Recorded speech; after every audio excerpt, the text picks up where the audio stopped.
Hi friends, welcome back to the channel. So Elon Musk has appointed a new CEO over at Twitter. We just heard about it yesterday and now we got the official name. Let's just jump right in. And sadly, it is not Kathy Wood. Sorry, Kathy. And also to other favorite, it is not the Dogecoin dog. So you guys, if you thought it was Kathy the dog, you were wrong. In fact, it is Linda Yasserino. She is a advertising veteran, and you guys may or may not know, I used to teach advertising at university, so I do know it is a legit, real job. And she's actually very experienced at it. Her nickname, I think, is Velvet Hammer.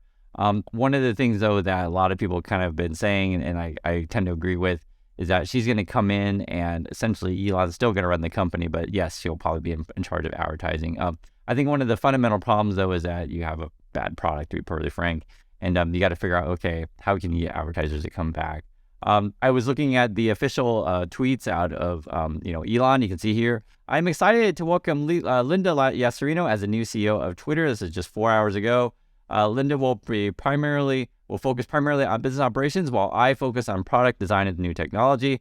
Looking forward to working with Linda to transform this platform into X, the everything app. And you never know what he's going to do over there. I think they were just talking about recently, they're going to do messaging. They're going to do OnlyFans kind of stuff where people can charge for their content. And try to do everything. We'll see. I laugh because he says that with a lot of things, like with Tesla. We're going to be solar. We're going to have sports cars. We're going to have robot drivers. All these things. We're going to have robots themselves, right? And you can see, I'm just waiting for those Tesla robots to come. And here's another tweet. As soon as Linda Yak is ready, we will do spaces where you can ask us anything. And I was kind of scoping out some of the replies to his tweet from essentially Twitter people, and it just reminded me, Twitter's just full of trolls and trolls. How else can you say it? And so some of the stuff that the trolls are saying, though, these are actually Elon supporters, is like, why are you picking this person? She's part of, this world organization thing, and we're against any kind of organizations, and this person's like, well, what about Kanye? And oh, wait, he can cancel anytime. It's just trolls. That's why I don't spend too much time on it. Suckers for $8, that's Twitter.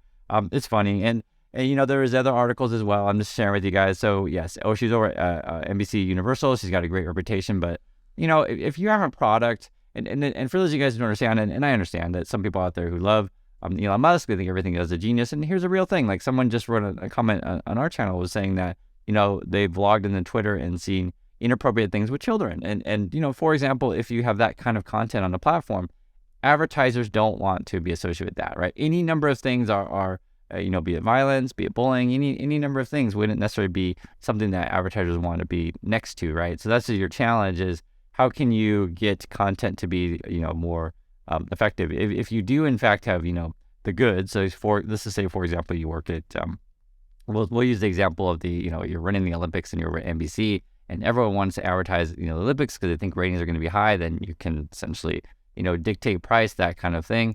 But if your product, people don't want to advertise, that's a fundamental problem. It doesn't matter who you bring in. So we'll see what this ends up being.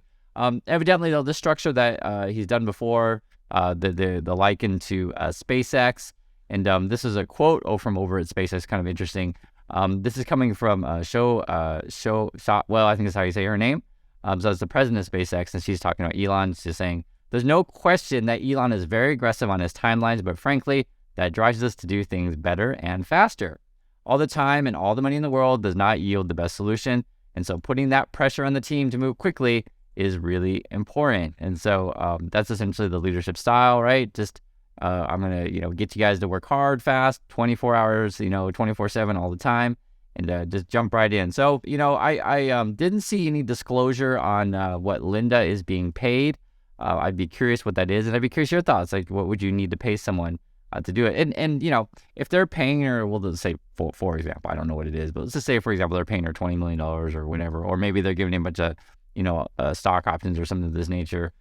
Who knows, right? Equity, I guess you should say, because it's not a publicly traded company, but who knows what they're paying her, and we'll see.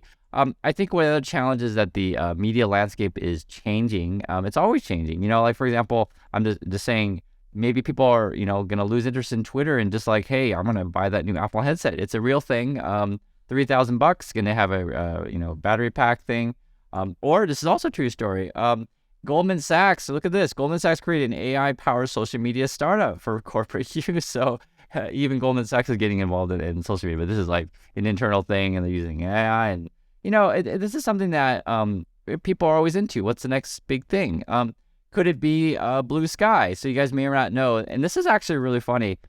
So Jack Dorsey sells, Twitter over to Elon Musk. It was like $44 billion.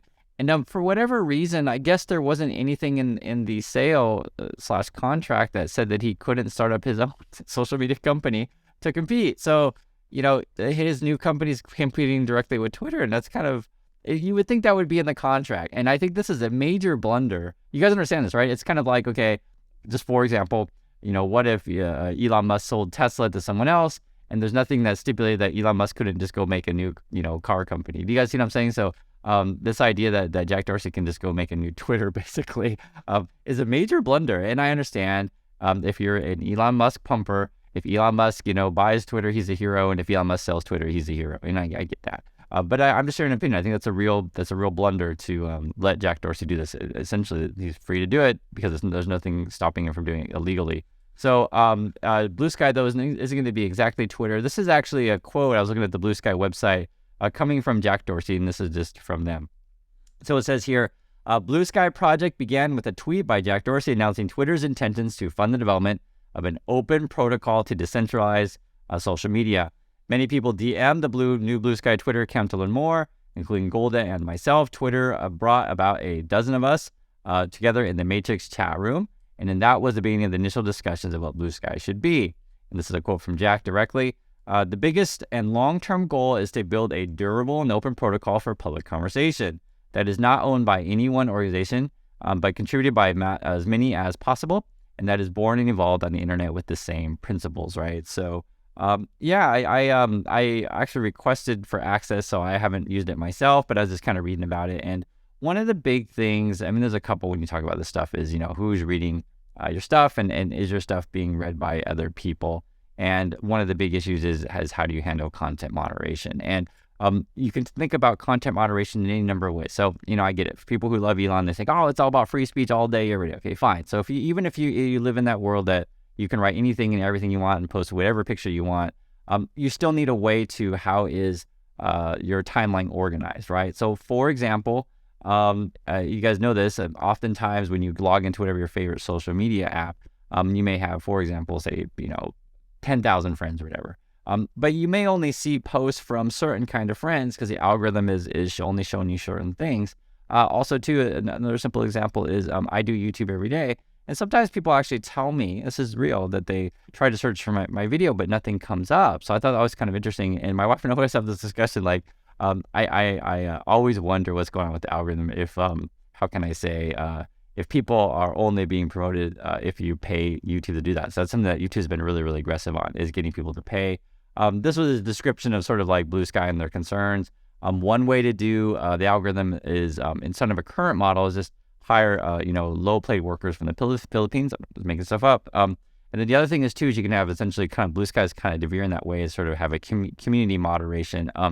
The problem with community moderation stuff is, this is just real, it tends to be, or lends to, kind of bullying communities. Now, the idea, though, I guess, of Blue Sky is that you can kind of switch communities. That's what it sounds like to me. They're calling it like what spaces sort of thing. But we'll see. I am, how can I say, I am skeptical of any of these things because I've seen this game before. If you guys remember MySpace, be curious, write in the comments, did any of you ever have a MySpace account? That's basically a dead platform. I remember the whole Google Plus thing. Google tried to roll out, I don't remember. I actually had it, but I don't remember what it was exactly, because they would send out emails, hey, do you want to try this thing? Like, okay, what is it? And it just never caught on. That's just, I barely remember what it is. Vine, I think that was like an early Instagram. I never had it, so I can't tell. I think it was like short video snippets. Yik Yak, I don't even know what that is, to be really frank. And if you guys know any of these, please share. This was also Friendster, I never had. Meerkat, I never had. Now, Google Wave, Google Buzz, I did have. I barely remember it. I think it was supposed to be a copy of Twitter, and they tried to integrate it with like your email and stuff like that. These things, it just didn't work out. Sometimes it doesn't work. It just doesn't. And then I actually did try Mastodon. That was supposed to be a Twitter alternative. Finding for how to sign up, but then it's like, it's really complicated in terms of there are different servers and you're not necessarily going to see everyone. And I don't know. It just like, this wasn't worth my time to really write. And then also too, if you guys might know, I used to have a Twitter account. I deleted it, I want to say 2 or 3 months ago. And I want to share this. I never shared it before. I'm sharing with you now. So back in September 11th, 2022, there was another YouTuber that tweeted out to me, and actually he emailed me, and I'll read the email. He says here, this is from the email that he wrote me. Hi, and he actually posted his email on Twitter, which is fine. Hi, Chris. I have a YouTube channel, 66,000 subscribers. Is Warren Reddick is the name. He's a he's a Tesla pumper, if you guys don't know. So he has a YouTube channel, and they make a lot of videos about Tesla and Tesla stock, along with other generally related topics, SpaceX, Lucid Motors, other tech companies. A follower suggested I look at your video about solving the money problem. What's that guy's name? Steven guy. He's a pumper as well. And that led me to look more closely at your channel. I largely share Steven's view on Tesla and predictions, but my methods are different. Would you be willing to do a Zoom conversation about Tesla for my channel? And this is my reply. You can see here, but I also have my email that says, thanks for the invite. Not interested at this time, but good luck. That's all I replied. And then basically he tried to troll me on Twitter, and it's like, oh, Chris, this is what Rev Warren's saying. Chris Norland's criticizes Tesla bulls and going so far as to call Steven and Tom, that's Tom Nash, frauds, and Kevin a scammer. So we're talking about Steven, the solve money problem dude, Tom Nash, and Kevin a scammer. So yes, and I still hold that today. Steven's a fraud, Tom Nash is a fraud, and Kevin dude is a scammer. 100% correct. Thank you, Warren, for letting me know, letting everyone know my opinion. But he's afraid to defend his bearish position on Tesla, and the hashtag tower. He started tweeting on these people. And here's the thing, guys, this is a real thing. You can take different points of view on this, and I'm just sharing you mine. So my wife and I, we have this point of view that if you see crap on the ground, don't step on crap. And essentially that's why you don't associate with these kind of people. There's no reason. I'm not afraid. And if you have any doubts of whether or not I'm afraid of these people, you can just watch me fight Spencer Cornelia, who I'm not afraid. If someone's a scammer or someone's an idiot, I'll tell you. I have no reason not. But generally speaking, you just want to avoid these kind of situations because, again, if there's crap on the ground, don't step in it.